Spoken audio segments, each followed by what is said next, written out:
A Semana Santa não faz sentido. Passei 6 meses investigando cada detalhe, cada hora, cada movimento registrado nos evangelhos e na história secular. E vocês sabem o que encontrei? Contradições que deveriam destruir qualquer credibilidade dos relatos bíblicos. Mas quando escavei mais fundo, quando apliquei o método forense que uso há 20 anos como jornalista investigativo, descobri algo que mudou completamente minha perspectiva. As contradições não destroem a história, elas provam que ela realmente aconteceu. Deixe-me mostrar a vocês o que descobri. Antes de prosseguirmos, preciso dizer uma coisa. Oro por cada inscrito neste canal. Leio seus comentários, vejo suas lutas e levo cada nome diante de Deus. Se ainda não se inscreveu, faça agora. Una-se a esta família. Pai, que este vídeo abra os olhos para a verdade histórica da paixão do teu Filho. Que vejam tua mão em cada detalhe, mesmo nas aparentes contradições. Amém. Agora, deixem-me revelar o que encontrei.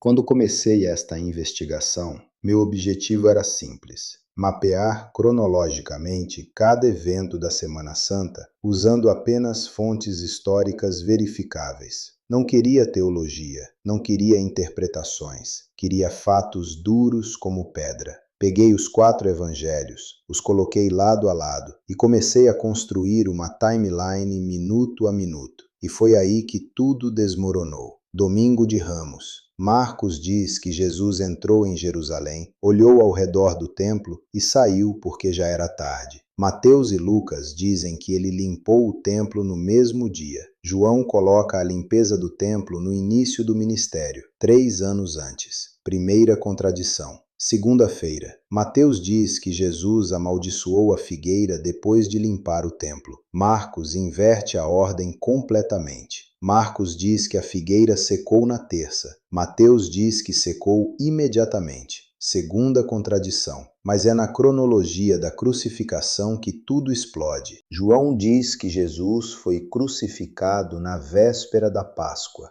quando os cordeiros estavam sendo sacrificados no templo. 14 de Nisan.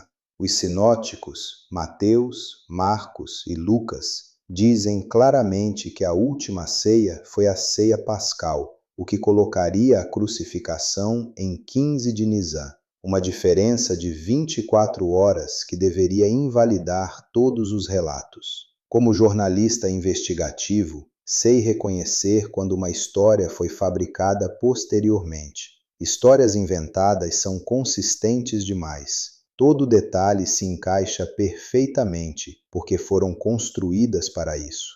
Mas quando você tem testemunhas reais de um evento traumático, cada uma lembra detalhes diferentes, enfatiza aspectos distintos, organiza a sequência de forma pessoal. É exatamente isso que vemos aqui. Deixem-me mostrar a escala do que estamos investigando. Jerusalém, em época normal, tinha cerca de 80 mil habitantes. Durante a Páscoa, esse número explodia para mais de 250 mil pessoas. Imaginem São Paulo no Carnaval, mas no espaço do tamanho do centro histórico de Ouro Preto. O Templo de Herodes cobria uma área de 37 acres, mais de 15 campos de futebol. As pedras da base pesavam até 570 toneladas cada uma. Para ter uma ideia, isso é o peso de 380 carros populares empilhados numa única pedra. O historiador romano Tácito, que detestava os cristãos, confirma que Cristo foi executado durante o reinado de Tibério, sob Pôncio Pilatos. Flávio Joséfo, historiador judeu, registra tanto Jesus quanto João Batista como figuras históricas reais. Plínio, o jovem, escrevendo ao imperador Trajano em 112 d.C., fala dos cristãos que cantavam hinos a Cristo como a um Deus. Estas são fontes hostis, confirmando o núcleo dos eventos. Durante a investigação, descobri algo que mudou completamente como encaro estas aparentes contradições. Deixem-me compartilhar algo que nunca contei neste canal. Cada manhã, antes mesmo de abrir os olhos completamente, a primeira coisa que faço é pegar no celular. Não para redes sociais, não para notícias, para algo que transformou minha jornada de cético para crente. Tenho um aplicativo que me leva exatamente através deste tipo de investigação profunda que estamos fazendo agora. Textos originais, conexões arqueológicas, estudos comparativos, tudo em uma reflexão diária que alimenta tanto minha fé quanto minha necessidade de evidência. Mudou como começo cada dia. Não é exagero, transformou minha manhã de rotina em revelação. Deixei o link no comentário fixado. Vejam depois deste vídeo. Mas continuando, porque o que aconteceu a seguir é algo que a maioria das pessoas nunca ouve. Quando aplicamos o método histórico crítico adequado, as peças começam a se encaixar de forma surpreendente. A questão da cronologia da Páscoa, por exemplo. Durante anos, estudiosos brigaram sobre se João estava errado ou se os sinóticos estavam errados, até que descobriram os calendários. Os judeus da época usavam 2 calendários diferentes. O calendário oficial do templo seguia o método dos fariseus. A Páscoa começava ao pôr do sol de 15 de Nisá, mas havia comunidades, incluindo os essênios de Qumran e alguns grupos galileus, que seguiam um calendário solar diferente, onde a Páscoa caía um dia antes. Jesus, vindo da Galiléia, provavelmente seguia o calendário galileu. Isso explica perfeitamente por que ele pôde celebrar a Páscoa na quinta-feira, seguindo o calendário galileu, e ainda assim ser crucificado na véspera da Páscoa oficial, seguindo o calendário do templo. Não é contradição, é precisão histórica sobre uma situação cultural complexa. E tem mais: a questão da figueira e da limpeza do templo. Marcos, que provavelmente registrou as memórias de Pedro, organizou os eventos tematicamente, não cronologicamente. Era uma técnica narrativa comum na época. Ele agrupou os eventos relacionados ao julgamento de Israel, figueira seca, com o julgamento do templo, limpeza dos comerciantes. Mateus, escrevendo para uma audiência judaica, condensou 2 dias em um para enfatizar o cumprimento profético. Ambos estão certos, apenas organizaram o material diferentemente para audiências diferentes. Mas nada me preparou para o que descobri quando mapeei hora a hora a sexta-feira da crucificação. Terceira hora, 9 horas da manhã. Marcos diz que Jesus foi crucificado. Sexta hora, meio-dia. João diz que Pilatos ainda estava julgando Jesus. Impossível? Não quando você entende os sistemas de marcação de tempo. Marcos seguia o sistema judaico, contando desde o nascer do sol. João, escrevendo para gentios, usava o sistema romano, contando desde a meia-noite. Sexta hora romana é 6 horas da manhã, perfeitamente compatível com a terceira hora judaica, sendo 9 horas da manhã para a crucificação. Sabe qual é o detalhe mais impressionante? Os evangelistas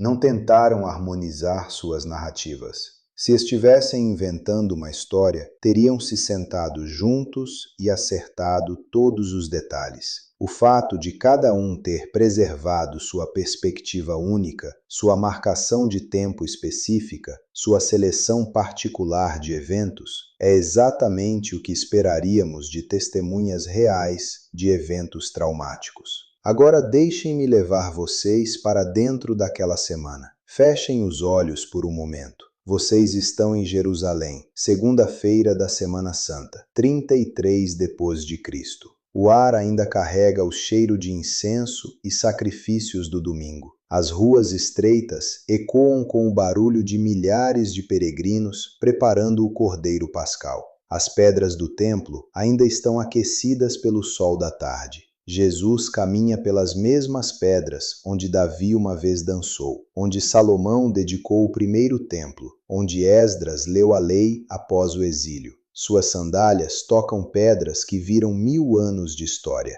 mas há uma tensão no ar que vai além da expectativa festival. Os líderes religiosos sussurram em corredores escuros. Pilatos está nervoso. Jerusalém, durante a Páscoa, sempre foi um barril de pólvora. Uma palavra errada, um movimento suspeito e a multidão explode. E no centro de tudo isso, um carpinteiro, Tecton, um construtor de pedra, de uma cidade tão insignificante que gerou o provérbio: pode vir algo bom de Nazaré? Ele caminha calmamente em direção ao que ele sabe que o espera. Terça-feira, Jesus ensina no templo. Imaginem a cena: o pátio dos gentios fervilhando com vendedores, cambistas, peregrinos de dezenas de nações. O barulho é ensurdecedor. Balidos de ovelhas, vozes gritando preços, moedas tilintando. E no meio dessa confusão comercial, uma voz se levanta acima do caos. Jesus está ensinando sobre o fim dos tempos, sobre a destruição do templo. As palavras ecoam nas pedras massivas. Não ficará pedra sobre pedra. Os ouvintes ficam arrepiados. Eles estão olhando para as pedras de 570 toneladas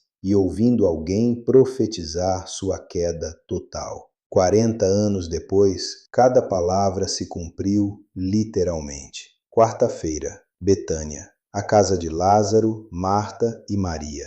O homem que Jesus trouxe de volta dos mortos 3 semanas antes está servindo a ceia. Imaginem a tensão naquela mesa. Todos sabem que algo terrível está se aproximando. Maria pega um frasco de nardo puro, 300 denários, o salário de um ano inteiro de um trabalhador comum. Ela quebra o frasco e derrama o perfume nos pés de Jesus. O aroma se espalha por toda a casa. O cheiro é tão intenso que gruda nas roupas, na pele, no cabelo de todos os presentes. E Jesus diz palavras que cortam o coração. Ela fez isso para preparar meu corpo para o sepultamento. Judas está revoltado. 300 denários desperdiçados, quando ele conhece gente que mataria por uma moeda.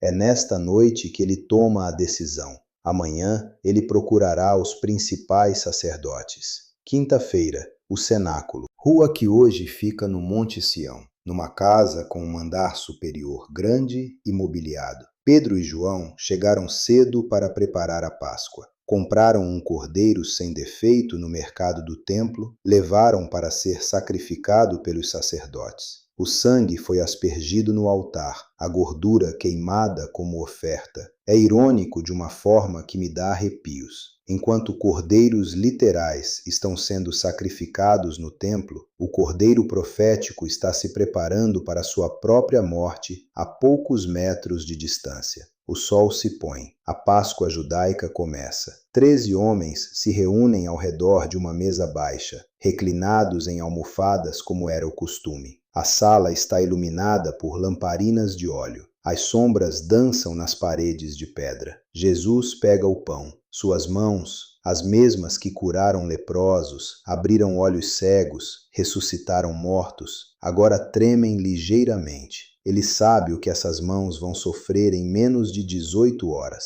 Este é o meu corpo, que é dado por vocês. Depois a taça, vinho tinto escuro como sangue. Este é o meu sangue da nova aliança. Os discípulos não entenderam na hora. Como poderiam? A ideia de um Messias sofredor era inconcebível para eles. Mas ali, naquela sala, com o cheiro de cordeiro assado ainda no ar, Jesus instituiu o memorial que seria celebrado em cada continente, em cada século, por bilhões de pessoas. Getsemane, uma palavra aramaica que significa prensa de óleo. Que ironia devastadora! É numa prensa de óleo que Jesus vai ser literalmente prensado pela pressão divina.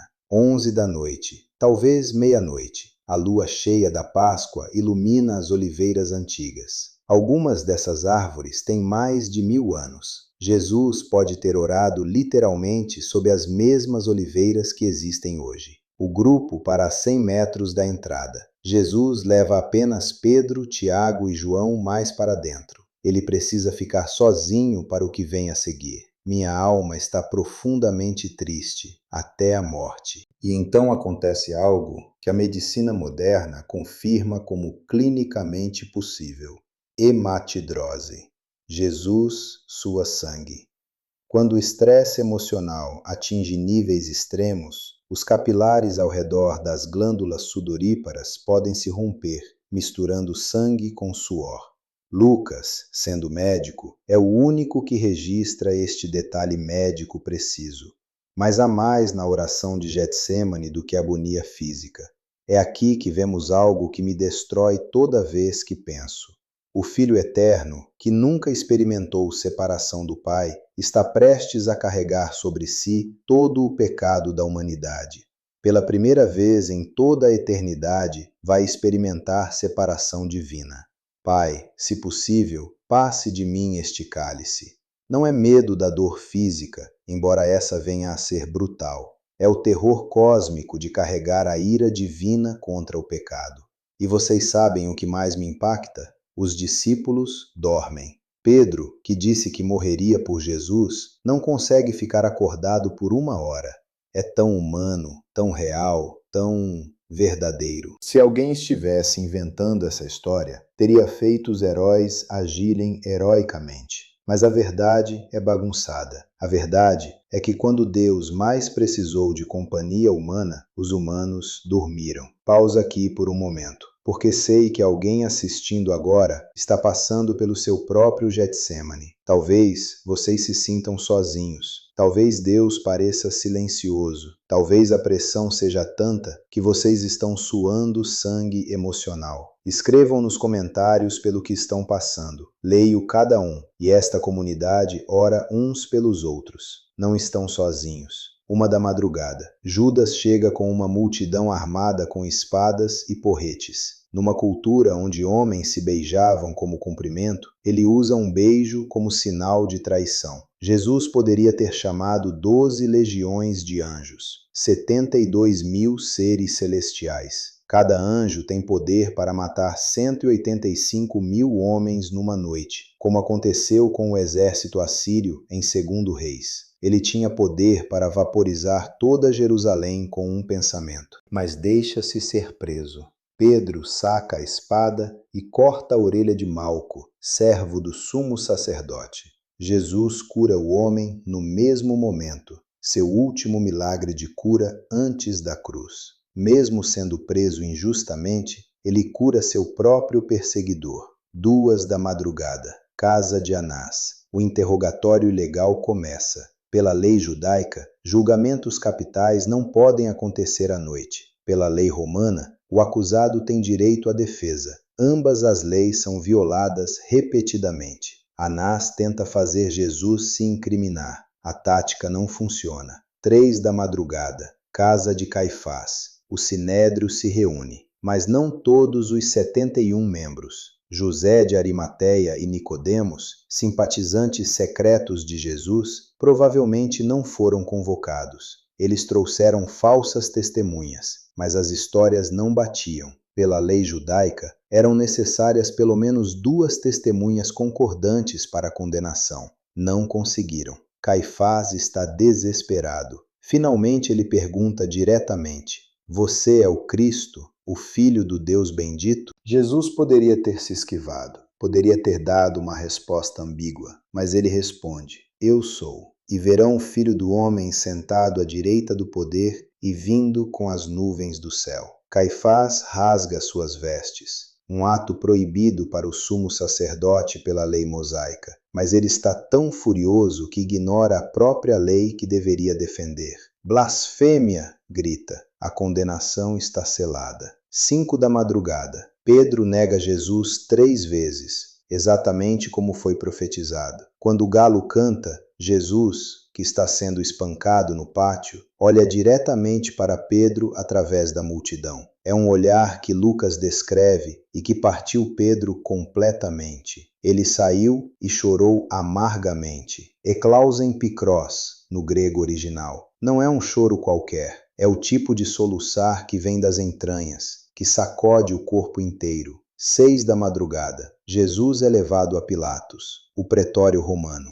Pilatos está irritado por ser acordado cedo para lidar com questões religiosas judaicas. Ele interroga Jesus e não encontra base para acusação. Não acho nele crime algum, mas os líderes judeus são insistentes. Quando descobrem que Jesus é galileu, Pilatos o manda para Herodes Antipas, que estava em Jerusalém para a festa. Herodes fica empolgado. Finalmente vai conhecer o famoso fazedor de milagres. Ele faz muitas perguntas, mas Jesus não responde nada, nem uma palavra. Herodes o veste com uma túnica real em zombaria e o devolve a Pilatos. 8 da madrugada. Pilatos tenta mais uma vez libertar Jesus, oferecendo a escolha entre Jesus e Barrabás. Barrabás era um insurgente, provavelmente um zelote que havia matado pessoas numa insurreição. A multidão, manipulada pelos líderes religiosos, grita: Barrabás! É uma inversão cósmica. O homem da violência é libertado. O príncipe da paz é condenado. Pilatos manda açoitar Jesus. O açoite romano, flagrum, tinha tiras de couro com pedaços de metal e osso nas pontas. A lei judaica limitava os açoites a 39 golpes. A lei romana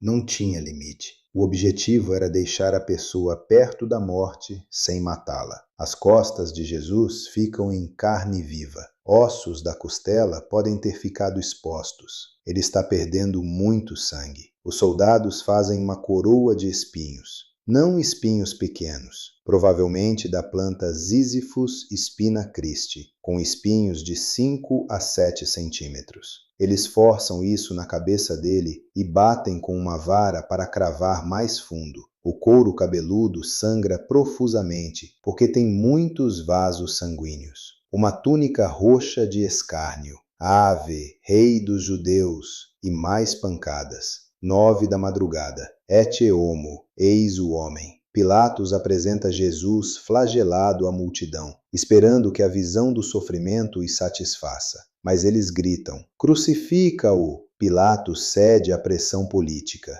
Ele lava as mãos publicamente, mas a responsabilidade não sai. Ele assina a sentença de morte. A inscrição na cruz é escrita em 3 idiomas: hebraico, latim e grego. Jesus de Nazaré, o Rei dos Judeus. Os líderes judeus pedem para mudar, mas Pilatos recusa. O que escrevi, escrevi. 10 da madrugada. A via dolorosa. Jesus carrega o patíbulum, a trave horizontal da cruz, pesando cerca de 50 quilogramas. Ele está fraco pela perda de sangue, desidratado, em choque. A distância da fortaleza Antônia ao Gólgota é cerca de 650 metros. Numa pessoa saudável, seria uma caminhada de 10 minutos. Para Jesus, machucado e carregando peso, foi uma tortura. Ele cai. Simão de Cirene, um judeu africano que estava visitando Jerusalém, é forçado pelos soldados a carregar a cruz.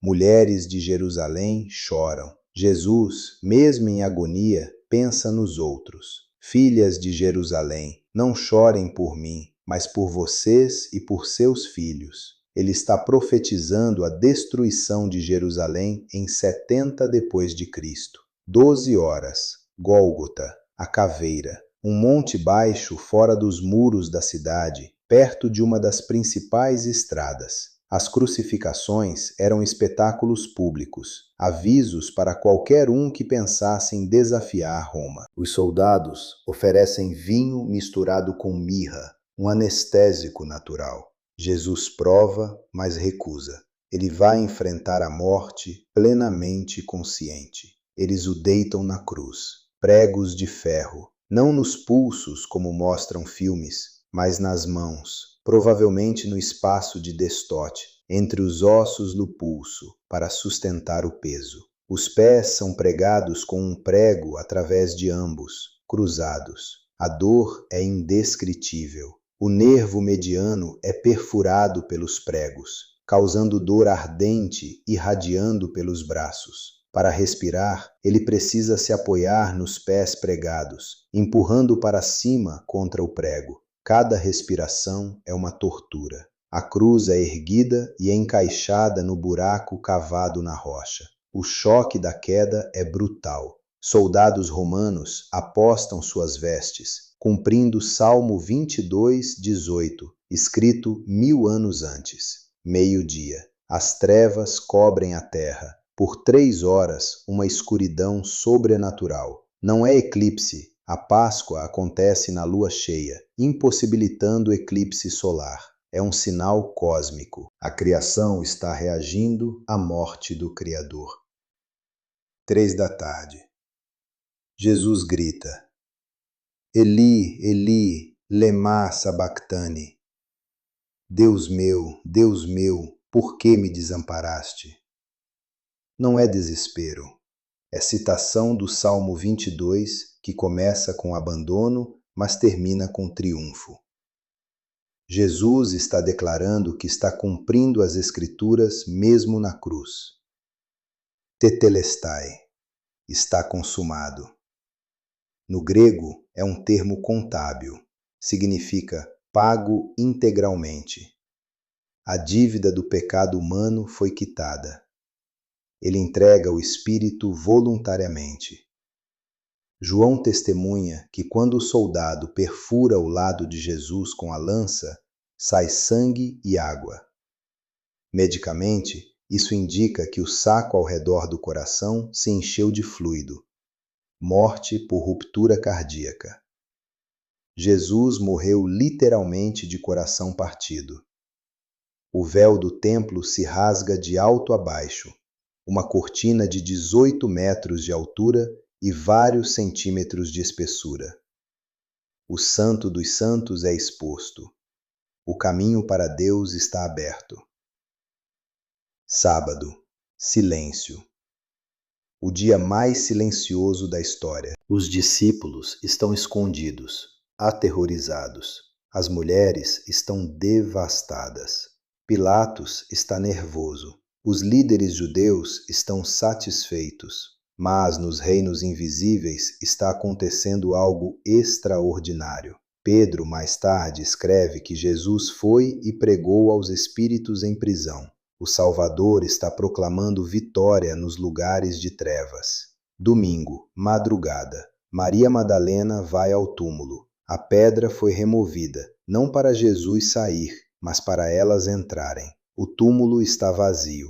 2 anjos perguntam: por que buscam entre os mortos aquele que vive? Agora, depois de mapear cada hora dessa semana impossível, vocês querem saber o que realmente descobri? Por que a timeline não fecha à primeira vista? Porque estamos olhando para o evento mais extraordinário da história humana, através dos olhos de pessoas comuns que estavam traumatizadas, confusas e processando algo que estava além da compreensão humana. Cada evangelista preservou sua perspectiva única, suas memórias específicas, seu sistema cultural de marcação de tempo. Não é evidência de fabricação, é evidência de autenticidade. Histórias inventadas são arrumadas demais. A verdade é bagunçada. E vocês sabem qual é a maior prova de que tudo isso realmente aconteceu? Os próprios discípulos. Na sexta-feira, eles fugiram. Pedro negou conhecer Jesus. Tomé duvidou da ressurreição. Mas algo transformou esses covardes em mártires dispostos a morrer pelas suas convicções. Todos os apóstolos, exceto João, morreram mortes violentas proclamando que Jesus ressuscitou dos mortos. Pessoas podem morrer por uma mentira em que acreditam,